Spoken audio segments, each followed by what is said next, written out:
Welcome to She's strong She's and Strong and sassy. Sassy. Now, if you want to smash your limiting story so that you can make a positive impact for yourself and people around you while having fun with other women, then She's Strong and Sassy program is definitely the training for you. We defined a strong and sassy woman as a she who knows her worth and who accepts her amazing imperfect self and is not afraid to use her superpowers to empower herself and the world while elevating others alongside with her own growth. So hello there, I'm Joy and I have Sassy Carol right here with me. Wave hello, Carol. Hello. So well, how time flies. Can you believe it is December and what a crazy, crazy world we have lived and survived. How are you feeling right now in this moment as we age towards 2021? And what are the precious gifts that 2020 has offered to you? Lessons that is most poignant to be learned in a year of pandemic. Welcome to episode 9, year-end reflection with She Pathway. Today, Carol and I are going to reflect on our year for wisdom and perspective just to gear up for 2021 using the 6 pillars from the She Pathway. So come join in our meditation for growth. Use the same questions to raise your own awareness. Inner evolution is only possible with self awareness. So let's raise consciousness together. Let's start with our own. Let me share more with you about the She Pathway that we use in the Strong and Sassy program. The She Pathway is a useful framework for self-healing and empowerment, which is based on research and techniques from positive psychology, psychotherapy, and Cartesian framework. The She Pathway is based on the alphabets S, H, E.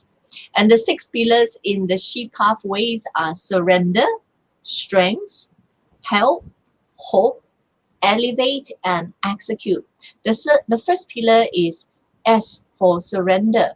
Now, we need to be aware of the limiting stories that we are holding on to and that we are acting out in real life. These stories can come in the form of disempowering beliefs about ourselves, in the world, or the people around us. Some are so deeply ingrained that it is tied to our identity.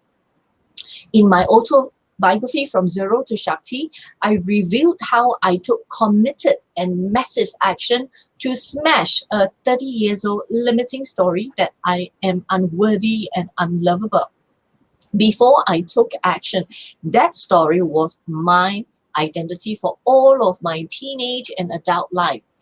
Only when you are aware of your limiting stories, only then can you surrender your stories. And you cannot give up what you didn't know you have. And only by surrendering limiting stories can you stop that persistent internal war that you're having with yourself and perhaps with the world as well. And begin the first step into your own inner peace journey. Yeah. And the second pillar is actually S for strength. A phoenix needs to die in order for rebirth to be possible. Only when you surrender your limiting stories to allow your old self and limiting ways to die can your new life begin.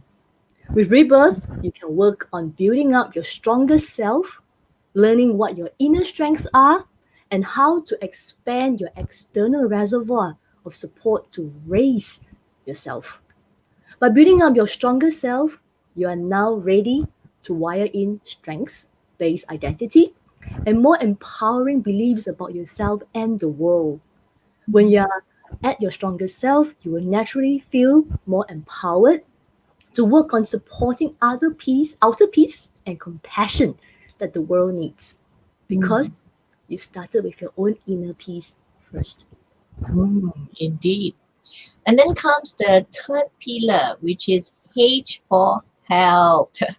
The sustainable and wise way to build on your strength is not just to work on your inner resources, but also to tap on the superpowers around you at the same time. Now, to ask for help is not a sign of weakness. In fact, it is a courageous act. It is an act of self love. One defining factor as to why the human race has survived and thrived is exactly because we are phenomenal collaborators. We know the power of togetherness and we instinctively understand that the compound effect of teamwork. In fact, we are wired that way. We are wired for connection. An organic outcome of collaborating, reaching out to help another, accepting someone else's help is how we can collectively end up with more positive emotions and we build high quality connections. So, with this upward spiral, only then inner peace is inevitable. Yeah, and the fourth pillar is H for hope. With hope comes optimism, faith, desire, action, momentum, and consistency. Without Mhm. hope, nothing happens. Dr. Rick Schneider, a pioneer positive psychology researcher who created the hope theory, he defines hope as the rainbow of the mind. I personally love this definition because it is visually arresting. Hope is an essential component in the pursuit for change. If we desire to have a peaceful world, we must wish for the change and have the expectation that it will come to pass. The more we work on healing and empowering ourselves, the more hope we will have. The more hope we have in our hearts, the more the notion of a peaceful world will not feel like an unreachable dream. With that inspiration, energy of hope, we will have the desire for a change that will get us to act. By walking the talk and talking the hope filled action first, we can inspire others to do the same. Yes. And the fifth pillar, which is the second E, which is for elevate. A life is not a sprint, neither is the journey towards a peaceful and compassionate world. A marathoner trains themselves for the distance and they incorporate very specific strategies to make sure that they can stay the course. Well, given that I am fresh out of a 11 days Vipassana meditation retreat, I definitely can relate to this staying the course. Likewise, we also have to make sure that what we do for self healing and empowerment for peace, the strategies that we use is sustainable. So, how can we maintain that hope filled action towards peace and compassion? And how can we use our strengths in a more enduring way? How can we make sure that the limiting stories doesn't don't come back to haunt our peace and compassion? There is this very beautiful quote by a running author called George Sheehan. He says the music of a marathon is a powerful strain, one of these tunes of glory. It asks us to forsake pleasures, to discipline the body, to find courage, to renew faith, and to become one's own person, utterly and completely. I interpret that as being one's best self by doing the necessary inner work for discipline and to then elevate ourselves with courage and faith and to do that with unconditional commitment. When you elevate yourself, you elevate the world. Peace and self compassion is about elevating the world. Indeed. And after you elevate yourself, the sixth pillar is the final E in the whole component, and that will be execute. We have to take action, right? After all Mm. that self discovery, nothing happens if action is not taken. Action is not executed to bring to life what has been discovered and must be rectified. Right? To move the needle, we need to act. To take hope filled action for self healing and empowerment, action taken for self care is inner peace and compassion. And as it has been shared in our entire chat here, inner peace and compassion is world peace. Inspire change by being the change, and inspire peace and compassion by being peace yourself.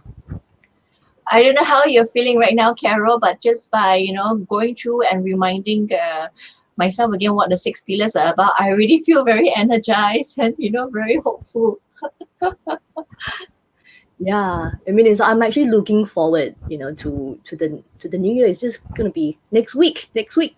Wow, it's yeah. I would say that it comes so quickly. The whole year just ended pretty quickly, and I'm actually feeling very hopeful. One of our six pillars here. That Yes, one of our pillar. Yes, I think hope-filled action is really, I think the intention for the year ahead. So let's start our reflection based on the Chi pathway. So, Carol, it has been a challenging year for everyone. What kind of limiting stories did you discover that was hindering your performance and well-being in such a difficult time? And what kind of surrendering did you have to do to be your stronger self? This is our first question based on Pillar One, surrender. yeah. Well, for me, I finally discovered being perfect is a myth. I realized that I have been living my life trying to be perfect, the perfect person, the perfect wife, the perfect mother, the perfect daughter, the perfect friend, and realize even though I say that and I share that with my clients, but I still set a certain bar for myself to try to be that perfect being, and realize that being perfect is really a myth. That it's actually this unnecessary burden that I'm putting onto myself, and realizing that I'm only human. I'm allowed to make mistakes. I'm allowed to feel. And the next thing would be being surrendered to being in the moment, throughout the entire year, and for the past 2 years before that as well. I realized, thinking back, I have been going through my life, like on sometimes on autopilot, because this is what are the things that has to be done. I am living my life checking off the to-do list, and then having going from one place to another, just going through the motion, and then not literally being present and being in the moment to realize, hey, I'm doing something. I am creating some kind of a change. And also being the perfectionist myself, um, I like to have a lot of control. Not just being perfectionist, I'm also a control freak. And having control is something that allows me in the past to feel that I am being strong.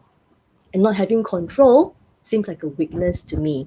And then this year, due to the pandemic, I realized that allowing nature to take its course has its advantages. Yeah, sitting there, waiting for things, to fall into place. Sometimes not being able to let go actually brings in more than I actually expect.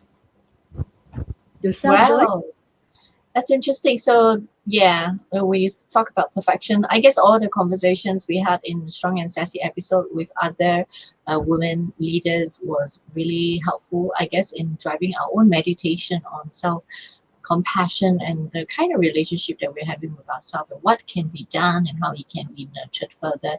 I'm really glad to hear all your observations about yourself. That's a really powerful. I think, yes, we should very mindfully choose where possible progress over perfection. And even this control, my gosh, I can so relate to you. I used to tell people in the past that I'm a Virgo. I need control. I need perfection. Everything must be in order. And I had that. And I keep saying that, but you have to be careful what you're saying. I stopped saying it some time now, but that was what I always say in the past. I'm a Virgo. I need everything in control. I need to know what's 10 steps ahead before I take the first step, right? And so this surrender piece, first pillar is really very deeply meaningful to me. But I also think the first pillar, surrender, is very deeply meaningful for all women. That's why it's this first pillar, because women, you can't control everything. You need to learn how to let go. And I think the beautiful thing is there is some kind of grace Mm. that happens when you learn to let go, learning and developing that wisdom to know when you need to take action and when you need to let go, right? Having that wisdom and that grace, which is something that I'm also working on myself constantly. So for me, in terms of the first pillar of surrender, I think when the pandemic came, I went on fight mode. you know, you can choose fight freeze or flight. I definitely went on fight mode. Like it was like a knee jerk action. It was reflex action because I have always been a fighter all my life. Given that I lived on my own even before I turned 21 to be independent. So I took comfort in action. And I'm very used to action. So I had all these plans about how to redirect my work in the pandemic. And I think everyone knew I set Facebook Live on fire because I even have some friends who nicknamed me as Miss Facebook Live, which was not really a nickname that I enjoyed, but apparently that was how often I was on Facebook Live. I think at one point I was on Facebook Live for like 6 times a week. It was insane. And I was just trying to support other people with positive psychology tips. And it was until supporting others' well-being affected my own well-being. And so because of the burnout, I had to back off. And I was triggered by the limiting story that only action can solve the situation because that was, how I was conditioned. And in this pandemic, my own well-being did not matter. I must support others with the knowledge that I had the privilege to learn. So this was a very strong voice this in my head. And I pressed on. But when the burnout came, then that was when I learned to surrendering the sense of panic and urgency that was driving me every day, that was pushing me to do so many Facebook Live, and surrendering to the idea that I was invincible, and I can go on and on without replenishing myself.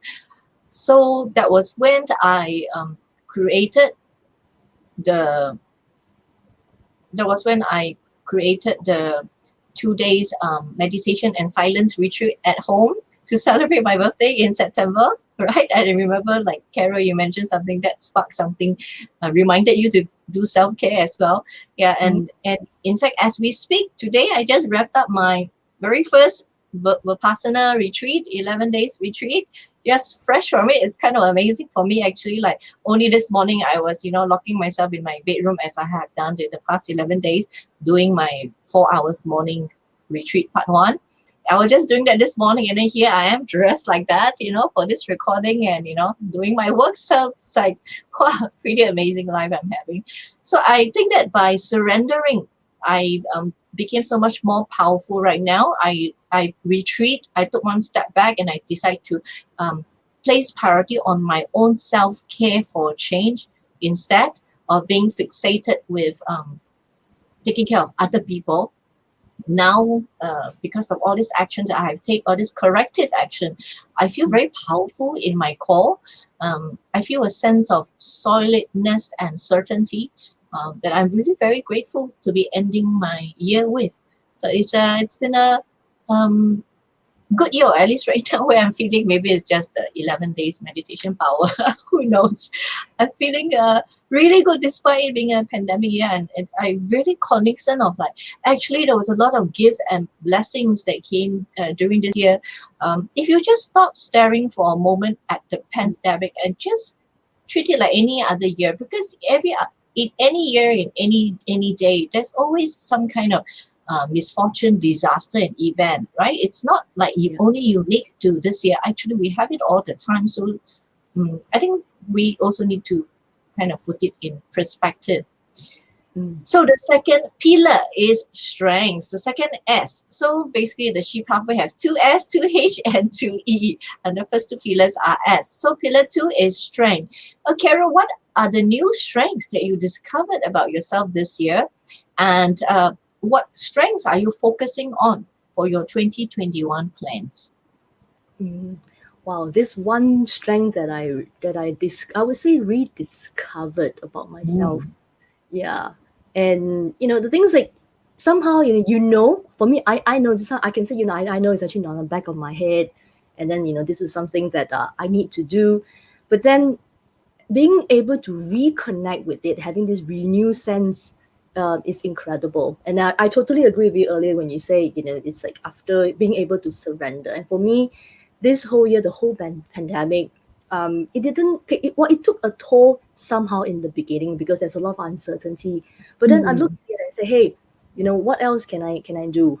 Um, other than just wallowing in negativity, because I can't stay in that situation. Then this whole thing allow me to have a renewed sense of belief that things happen for a reason, believe that I'm actually called upon, and it's perhaps it's something that's being called upon, to allow human race to actually slow down a little bit. For me Mm. personally, I got reconnected emotionally with my husband. We were able to have more time to really sit down and talk things through. And in the Mm. past, yeah, for the past 6 years, because we have kids, yeah, I don't have any live-in help. So it has always been, trying to just get things done. I'm always on this trying to get things done mode, checking off the to-do list, as I mentioned earlier. Then I have more conversation with my children, which I appreciate even more. Mm. And also being reconnected to the words trusting the magic. Yeah, it was told to be by this friend of mine. She is very inspiring. She said that everything that we do, we are creating magic. The magic of having building memories with our family, the magic of hope, right? Looking forward in terms of what we want, in our life and what we want to achieve in our life's journey, in terms of Mm. like achieving our purpose, for some people who are more spiritual, where they want to be in terms of their faith. And then once you have that belief, then the next thing is to trust the magic that it will happen to you, and you yourself have the responsibility, in fact, and also the power to create this magic within you. And then Mm. what would I be focusing on for year 2021 would be kindness. It's actually one of the strength. Okay, this is the word that we all know, right? To execute kindness. We are always told to execute kindness, towards others, outwards. But throughout the whole Strong and Sassy episode, as we engage more in a conversation with other women, other empowering women, I realized that, in particular, the episode in particular that says self compassion, it really really hit me that, am I actually being kind to myself? Have I been Mm. kind to myself all along? Right. So that is something that I really want to focus on. Kindness is the strength I want to focus on for year 2021. Being kind to myself first, going through the she pathway, and then being filled with peace. Then I can actually go out and to share this peace, and then to serve others. Beautiful. I keep hearing and reading about this, that this year, after the dust settled and the panic subside, people are starting to appreciate. I see the blessings in this year, in a pandemic, and connection. Time to connect with people who matters the most to us keep popping up, and I thought that it was really one of the deepest blessing of this year. More people are connecting to one another. Having said that, there are also a lot of relationship going into pieces because suddenly they have to spend so much time together, and they realize that everyone has changed, everyone has evolved, or that no one really get along anymore. So it really, I think it doesn't matter what is the outcome, whether relationships are in pieces, because if it's no longer authentic and meaningful, then I think it's a good thing to have that reality and to accept that reality. So whatever the outcome, is it like a deeper connection this year, or is it the realization that my relationship doesn't work anymore? I thought that it's such a gift for all these people who has benefited from such realization this year, which if it was not a pandemic, it could be it might not have happened. It could be everyone just go to work as usual, and we're doing the same routine, and we are just locked in our habitual Mhm. lifestyle. We have no time to connect. So so nice to hear that this is something that you have also experienced in this year, that deeper connection with your family, with your loved ones. Mm. And I also love to hear that kindness is the strength that you're going to emphasize on, because moving forward, Super Pack tagline is actually showing up as your strongest and kindest self. So, Carol, I know why we are in partnership now. Like even with conversations that we never had, we are clearly in alignment. It's Yeah. just so beautiful. So as for myself, for strengths, I think first and foremost, like obviously meditation retreat. You're probably going to hear me talk about it a lot in this episode because I'm fresh like graduate from this morning. This is something that I wanted to do for some years now. 1 year I couldn't because my dog was diagnosed with brain tumor, and then the next year I was shuttling between two countries. I couldn't do it, and year after year I couldn't do this Vipassana meditation retreat that I always wanted to do for my birthday. So this year I decided, pandemic or not, I'm going to do it online or face to face. I don't care what version, I'm going to do it. But the truth is that even though it was something I wanted to do for some years, I was not sure, confident that I could survive it because 11 days of meditation. I'm not a seasoned meditator. That's no joke, no small feat. But so even though I took a partial online option because of work and family commitment, even then it was still a 6 days, 6 hours of daily meditation on top of family duties, work commitment, new puppy and all that. I think it was a grueling 11 days for me, right? It felt like every day I was living 2 days in one day. So, but then here I am. I mean, I just graduated this morning from the retreat, but here I am, fresh from my 11 days meditation and ready to do this recording. And I've nailed it. That is my very first retreat. Oh my gosh. So I think just this alone, I learned that I am more resilient than and grittier than I thought in my mind, right? My own self-image. And I meant to also work on the strength of self-regulation and discipline with this retreat. And I believe that has come to pass as well. I do feel stronger, and I mean, to sit there for 2 hours first thing in the morning for someone who generally don't do that for 11 days is not a small things. I guess you have to have discipline to not want to get up and just go back to bed because it's right beside me, right? So and well, I have not done that at all, so that's amazing. So for the new year, I think that in 2021, alongside with the Heartation training that I will be giving, I want to work on the strengths of mindfulness, self-compassion, and heart-brain alignment, because that's exactly what the Heartation training is about. So I want to work on that even more for myself.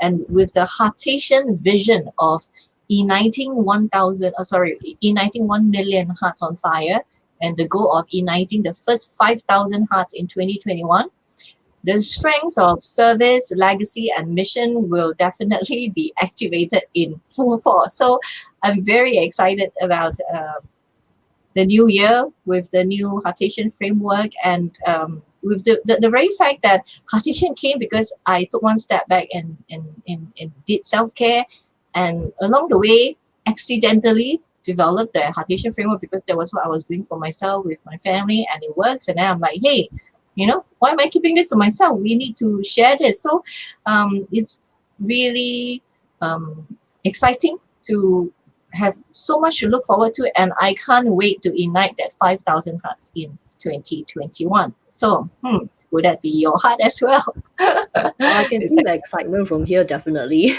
yes, Yeah. yes, and one of the biggest, I get a lot of good ideas and clarity during the meditations. That after a meditation session, I always have to quickly jot down. I have like sticky notes on standby beside me, like all the things that came, and I want to quickly jot down so that I don't forget them. And I also got a lot of clarity. And I would say after the retreat, one thing that came with so much more clarity and certainty for me was really the Heartation framework. That yes, this is what you're meant to do, and this is what you have to do, but you need more specific. So what the download that came was that in next year, work on the first 5,000 hearts. So then I was like so excited when I felt that thought in my head, right? Because it's a very specific number right now. So I was like, oh, wow, first 5,000. Okay, let's go. And I could feel all the excitement. I have to like calm down. You're still meditating, But you see, like, wow, so powerful when you make time to take care of yourself. You get so much clarity. So it's almost like I was worried that I was taking so much time every day doing the meditation when I should be doing my work, all those voices come back again and then like nag, nag, nag. I say, no, let's finish this. Even if it's a waste of time, let's just finish wasting the 11 days time and I go back to it. Because I don't want to give up some things halfway and I really wanted to do this for so many years. So I said, let's just do it one time. Even if it was a mistake, let's complete the mistake. So that's the stubbornness that it's a part of me. But then after the whole thing is over and then I reflect back, so I keep thinking, I keep wondering, especially the first few days, the first half, right? Am I wasting time? Is this a waste of time? Because it feels like I'm sitting there doing nothing. And then now looking back, I'm like, no, I got so much good ideas, and in fact, I am so much clearer about what I want to do in the new year. Even before 11 days ago, when there was still some confusion and very vague about certain things in terms of work direction. But then, like, I spend so much time. I have no time to do much work. This is my first work since the retreat, and yet I come back. I know exactly what to do. So Mm. it's almost like I finally understood what it means when I heard of this saying before, and I always like, it doesn't make any sense, not rational, not logical. What does it mean? And I felt like now for the first time in my life, I understood what it meant to go slow to go faster. Mm. Yeah, it's kind of like you by the way you describe it, kind of like, it's like an arrow. You have to actually pull it back in order to launch. Right? So this is actually what is the feeling I'm getting from you right now. Mm. I think it's like you need to take time to, I think, who was it who said you need to sharpen the saw. Mm. You cannot just keep doing stuff. You need to stop. You need to make time. It's not a waste of time to sharpen the saw, but in our today's mentality, who have time to sharpen the saw? I have so many things to do. I have to-do list. I need to check things in my to-do list.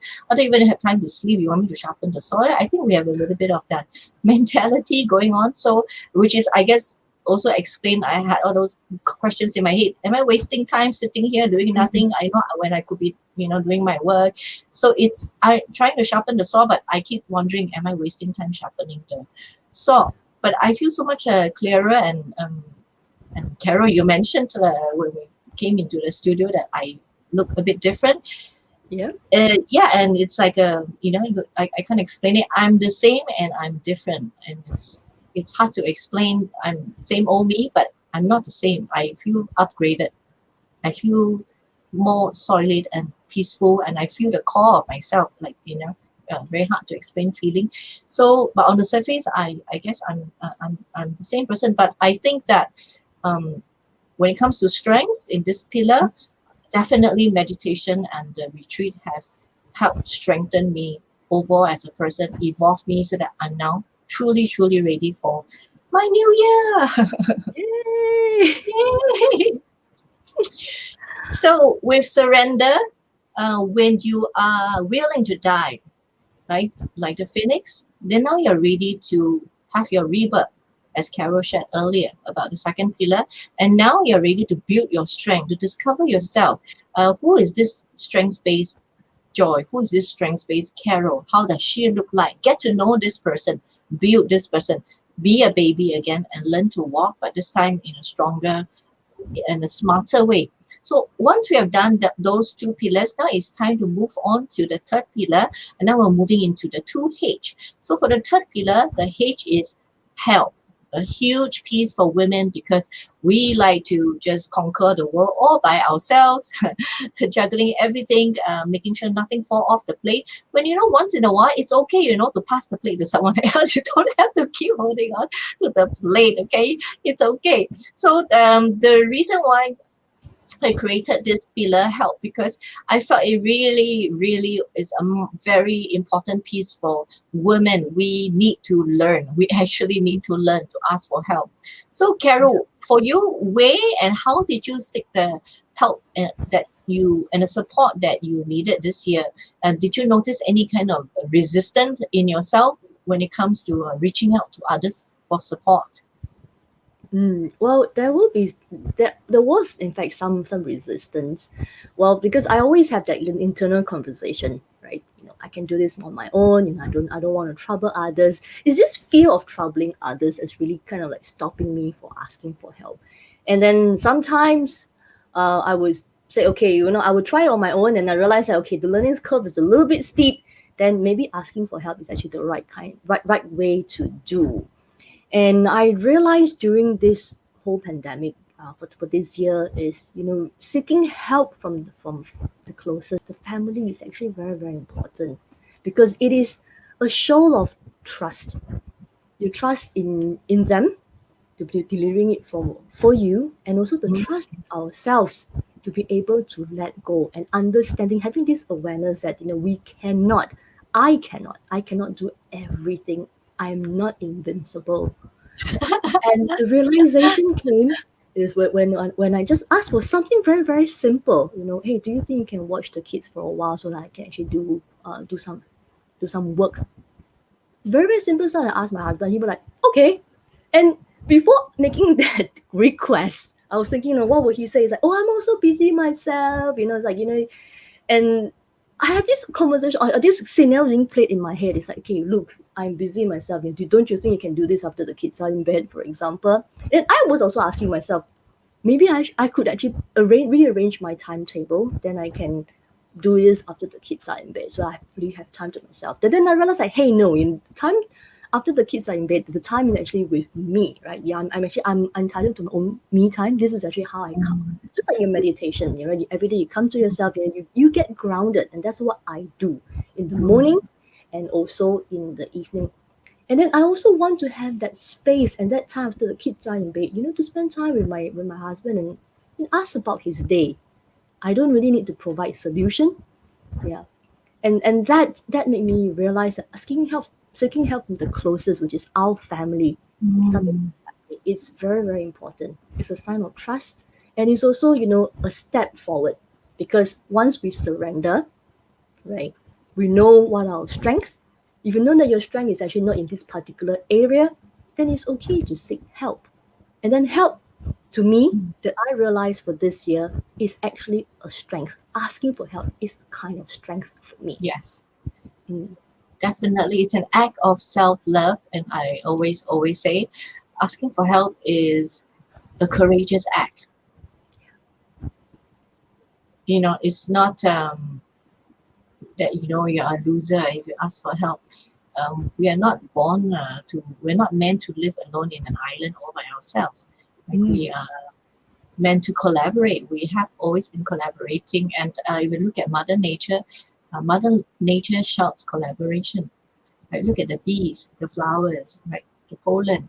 If there's no bees, then game over. Yeah. How are the flowers going to transport stuff by themselves? The flowers can't move, like, how is that going to work? So we need to help and collaborate each other. And that's the reason why we all have very different superpowers. Our combination of superpowers are different. And so fun, isn't it, that we're all different and gifted in different ways. So we must Mhm. tap on the superpowers around us, giving ourselves permission to do that, to tap on other people's superpower. Don't be selfish. Don't just keep using your own. Other people love using their superpowers too. And when I think when we ask for help, also we give people the pleasure of helping us, right? Because research have actually shown that the giver gets so much more pleasure and satisfaction and positive emotions than the receiver. That's the reality of things. So give people the opportunity to experience that for themselves as well. And I love how, Carol, you kind of really demonstrated how the pillars are really interrelated and they're intertwined. Um, like, by surrendering this limiting story that I'm invisible, I must do everything by myself, then now you're able to have the mindset to ask for help. But if you're unable to surrender your limiting stories, you can't even go to that stage because you're not in that mind frame where you think that asking for help is okay or acceptable, right? You will not allow yourself to ask for help. By surrendering and by recognizing you have your own strengths, other people have their own strengths, then now you're more receptive to the idea of, oh, I can ask for help and I can give help too, right? Being open to the idea that there is some kind of interchange of energy and support, and we don't have to, like, do everything by ourselves. Then it will be a shame, because we can do so much more together, and we can grow and evolve so much better together. So as for myself, in terms of the help pillar, I think I because of the burnout, I went within myself first. So for me, maybe it's a slightly different situation. I'm an introvert, and because of all that incessant Facebook Live, and always people are always in front of my face, and the psychological strain really of being on Facebook Live, being on live video. It doesn't even matter if there's anyone there. It psychologically will have an impact, especially for an introvert. So I think for me was the help that I need was hell. I need to go back to myself. I feel like lost and fragmented. Doing all this Facebook Live that was very very straining and very energy dissipating for me actually. So I guess what I really wanted and needed was to be left alone. And so when I finally recognize and accept um, that I was having a burnout and I need to take one step back and I need to now refocus on my own self care instead of taking care of other people's well being. I think when I finally gave that to myself, it was great because it was the peace and the quiet that I needed to recharge. Right, the Facebook Live was starting to make me very agitated every day, and I was wired up, right, to gear myself up to perform. And so it was almost like Carol going back to my dance performance days, except that um, I love dancing, right? So it's actually like really very different. But then going on video, doing presentations aren't necessarily the things that spark me in general. So it's very different from dancing. So then after reaching out to my peers and to my seniors to ask for advice, was that help piece when it comes to external help piece. After going within, then I reach out to some of my peers and seniors, ask for advice. So I don't really have much resistance. So I think I was quite lucky in this instance. The only resistance I felt was the pressure to know it all because I'm teaching positive psychology. I should already know what to do instead of troubling people. And I think like all of us coaches, trainers of any discipline probably will feel some of that. Like, what are you asking other people? You teach this stuff, what?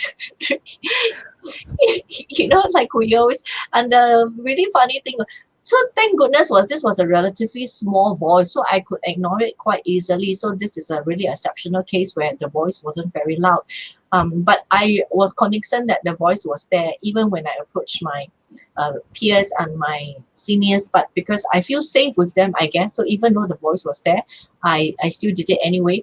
They were I'm not sure. There might be some people that I would have approached if this voice didn't exist, but maybe I didn't feel as close to them.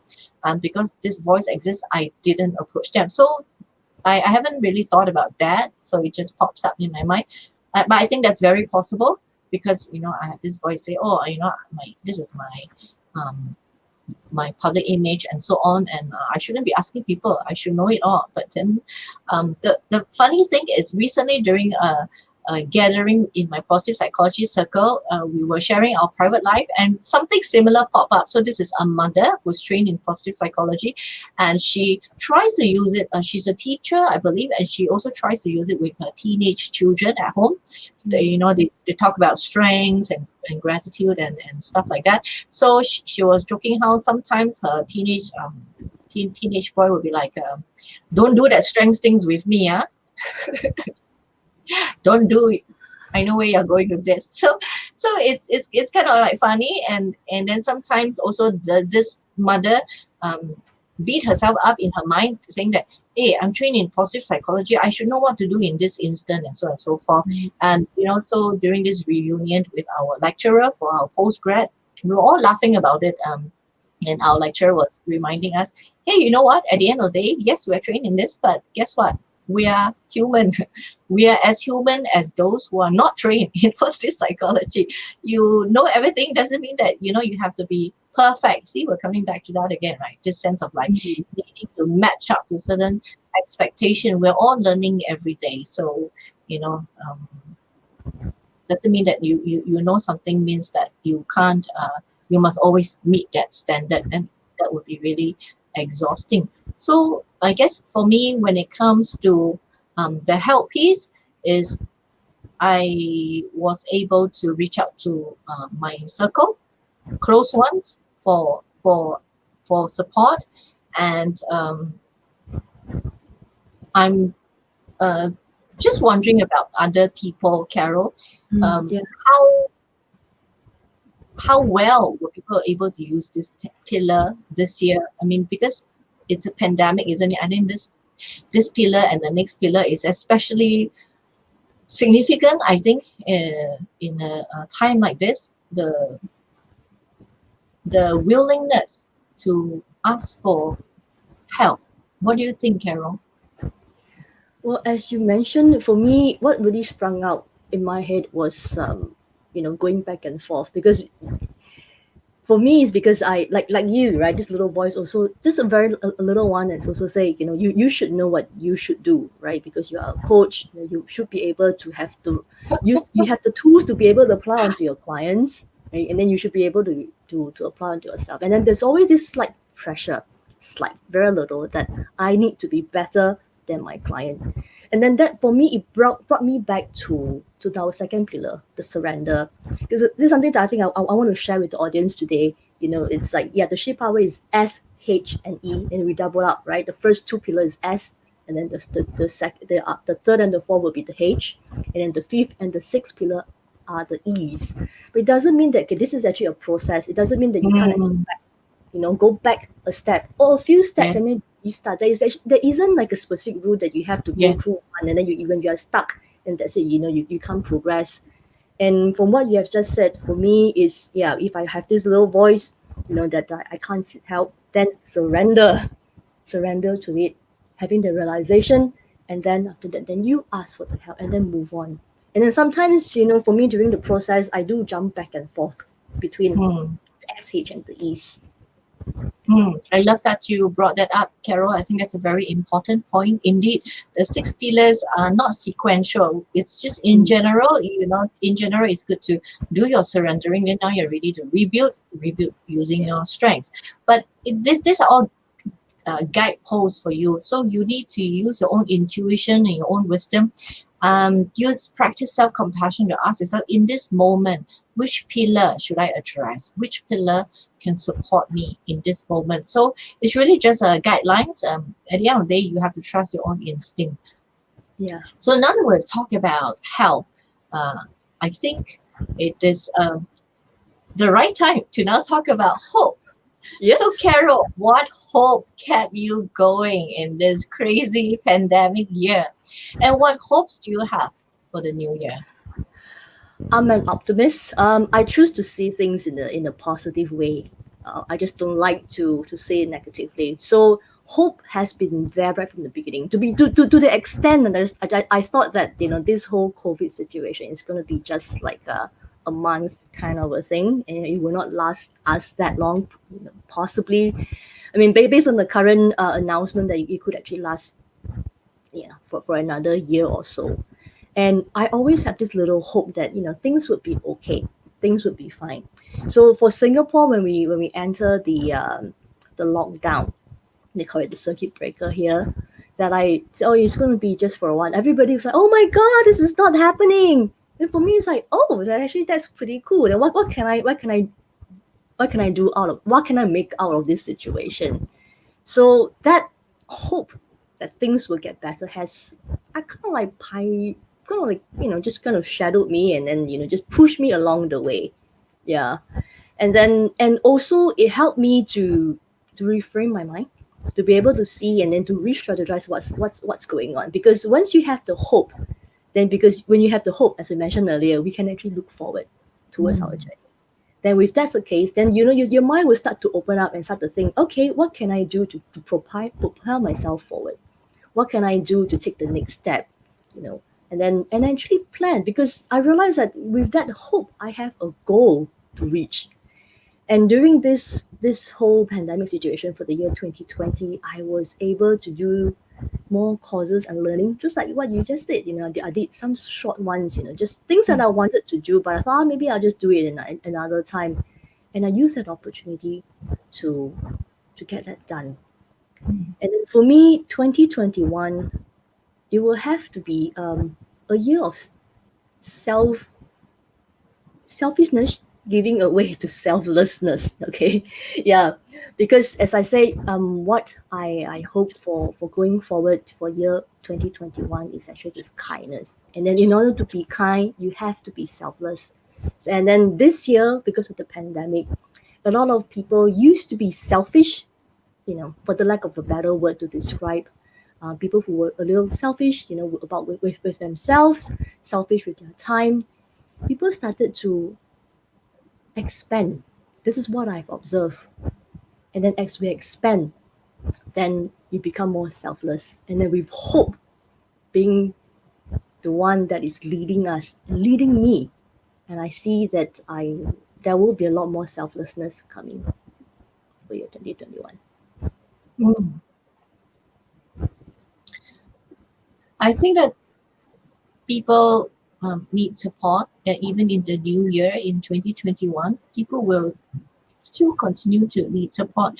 So what I know with positive psychology definitely can support people at the moment. So that hasn't changed, that sense of responsibility to give back to society, what I have the privilege to learn. Um, that this knowledge keeps me going. Even when I was feeling so burnt out, I was still Mm. constantly thinking about how can I find better and more effective ways to do things, and how I can reach out to more people. So I think with the Heartation training that we'll be launching in the 2021 is exactly that. The answer to how to support people to be self-sufficient in maintaining their well-being and peak performance. So I would say that I'm bursting with hope and vision and dreams for people with the launch of Heartation. And the very fact that Heartation really came out of my own caring for myself, and came out from meditation, getting more clarity about where I'm going with this. It really gives me a lot of hope, and it's a very specific, and it's not vague, it's a very well defined hope, right? Okay, what is the vision for Heartation, right? We want to ignite 1 million hearts on fire. That's very clear, right? There's no nothing iffy about it. And so what are we going to do in 2021? And then during meditation, it came to me, in 2021 you're going to ignite 5,000 hearts, the first 5,000 hearts. I mean, what not to be hopeful about it, right? It's clear, there's a vision, and it's very specific. And Heartation itself is a training program. The core components, which we call jewels of joy, is very specific. What are the 4 jewels that we'll be teaching you? So because of that clarity, I think when it comes to the hope piece, what I have learned from my own experience is that when you have clarity, that is another propelling factor to build hope. So I am thinking that we should also be mindful and incorporate more of that. How can we support to give people more clarity, so that they can really bring that hope can really come alive, that hope will be very clear in their hearts. How do we, with our Strong and Sassy program, can inject a bit of more support in that area, helping people to build clarity around their hope. How does your hope look like? What is your hope pathway, right? Like the hope pathway, a term that is coined by Professor Snyder. How can we help people to build that hope pathway? So it's exciting. So we're not just talking about hope, like something very vague, something that is not tangible. No, we will be teaching you how to concretize your hope, so that it's very real, it's very specific, and it will put you on fire. Yeah. And there you go. This is an act of selflessness as well, because you will only take someone, with the heart to serve, the heart to give, and be selfless to be able to support others. Hmm. Yeah. I'm just curious about this word, Mm-hmm. selfless. I think when you recognize that we are all one and we're all Mm. interrelated, like we humans with one another, and we humans with the nature. When you realize that you're all interrelated, what I do ultimately does affect you, and vice versa. When you think about it that way, actually there is no self, right? If you think about it, selfless, Yeah. because it's just us. There is no self. Mm-hmm. Self is something that perhaps humans created with our ego. So Mhm. maybe the original state is selfless because there is no self. It has always been us, but then along the way, we became very self centered and there was no Mhm. more us. I think it's perhaps time to go back to basic, right? Being selfless because that perhaps might be the original state for human beings. I agree. So yeah, exactly. So I think 2021 will be a year of reset as well. Okay, so now we're going to move on to our fifth pillar, and that is the elevate. So Mhm. with Carol, with a pandemic going on, and at one point we were even on lockdown, how did you still execute your plans this year? And what kind of execution are you working on for the new year? Wow.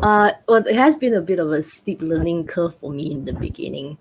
That would be first of all going online and to be open to explore other avenues and resources that's available to me. Right. Well, I really I salute and applaud you that you really inspire me in terms of going online like 6 times. I couldn't, but the thing is I thought that again back to the one being selfless. It's like what can I give, do I can I am I able to step out of my comfort zone so that I can benefit others. So I started out this weekly live show that I talk about.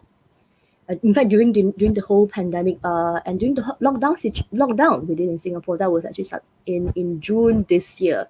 Yeah, just to share some resources, no agenda, nothing at all. And then with that, we get connected, and then things start to happen. And then I remember we did the Fun Fest in July, and then we started with this Strong and Sassy show. Realize that once you put your heart out there, and then to elevate yourself first, to give, and then things started to happen, and then it creates a ripple effect, in fact. Mm.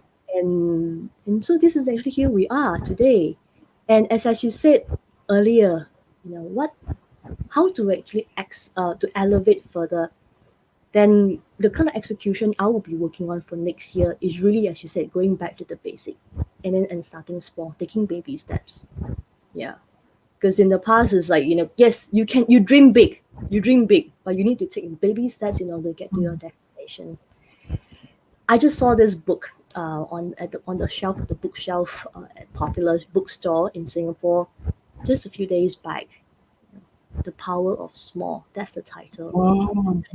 The power of small is huge. Even though it sounds like an oxymoron, the power of small is huge because Rome is not built in a day, right? We take baby steps, and it's the same thing for us, taking little baby steps, to reach that huge destination, which is the peace, and how we are actually elevating ourselves even further, for us, for people that we love.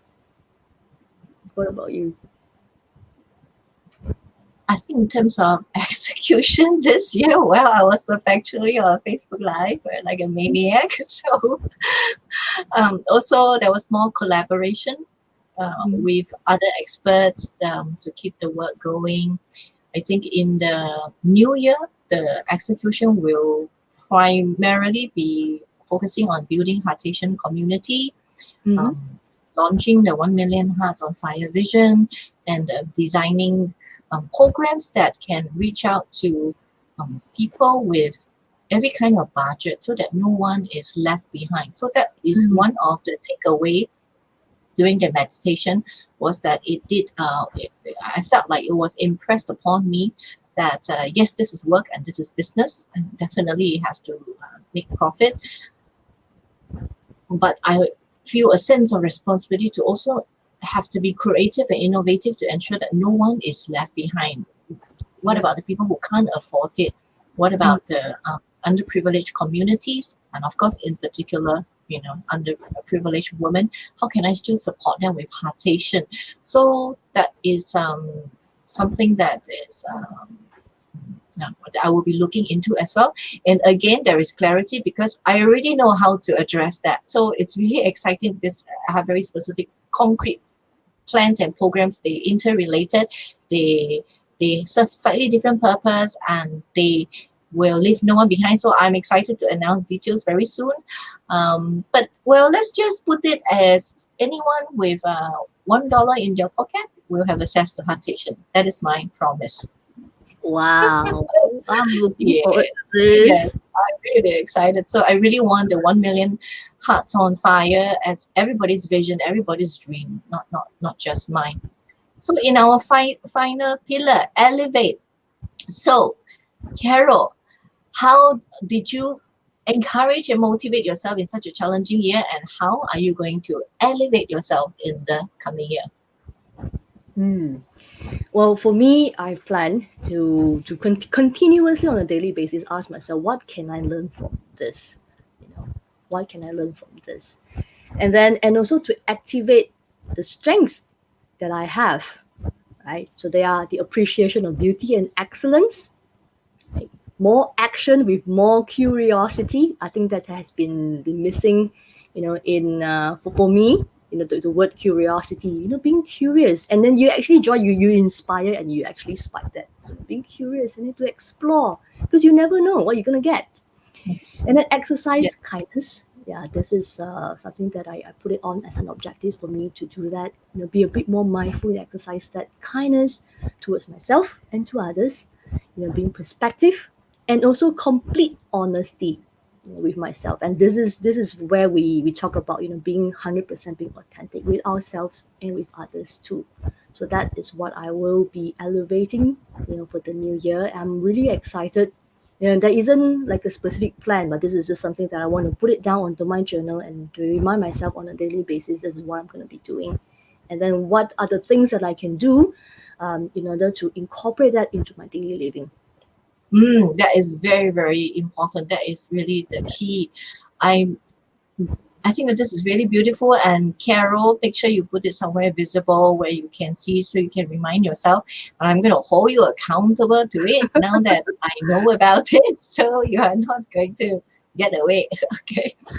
So what's your superpower name? It's Love Yourself Carol, isn't it?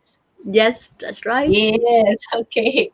I love the clarity and how specific you are. Like, yes, these are the strengths that I'm going to work on. I'm going to use this to elevate myself. Like, that feeling you get, right, when you have this clarity, you have the specific. I think it really changed the game, because you're not just talking in vague terms. You know exactly what you're talking about. You know exactly what you are placing your focus on, and wherever you place your focus on, that thing expand, right? So in this case, your strengths are going to really expand with your awareness.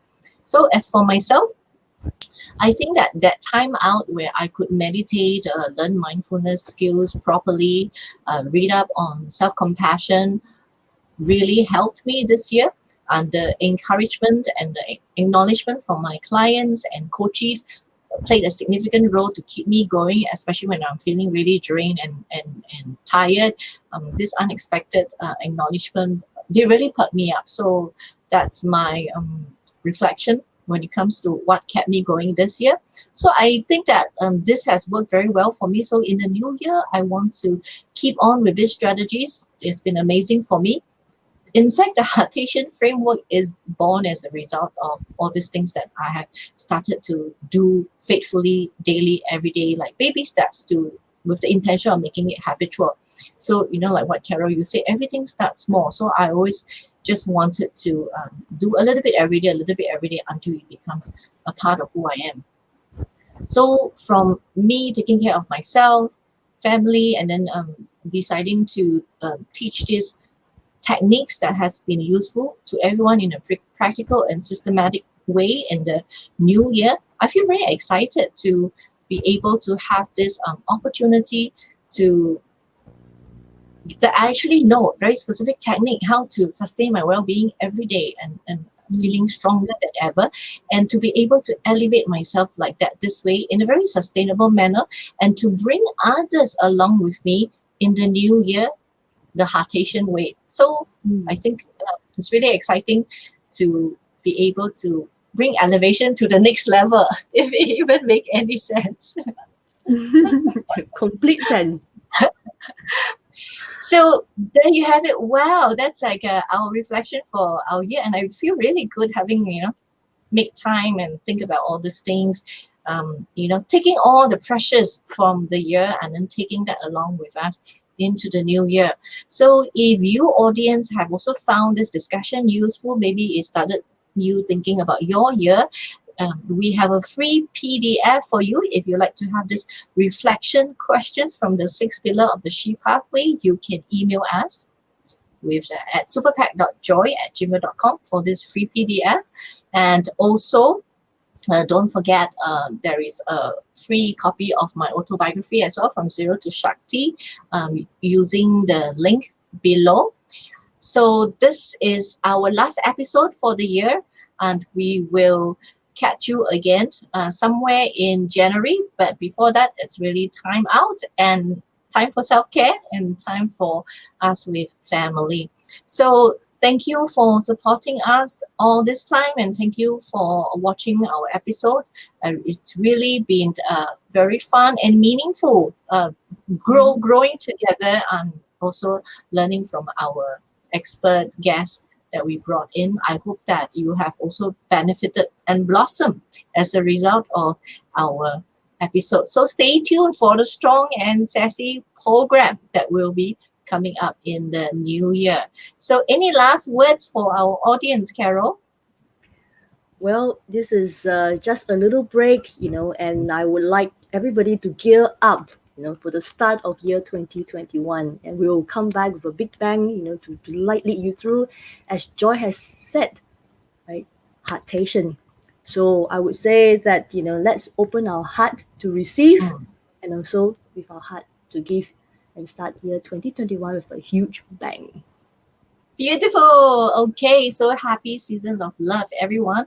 Remember, stay strong and sassy. Let's come back stronger and sassier next year together. So in the meantime, we're going to end the show with our lotus pose. Thank you for watching. Bye. Bye.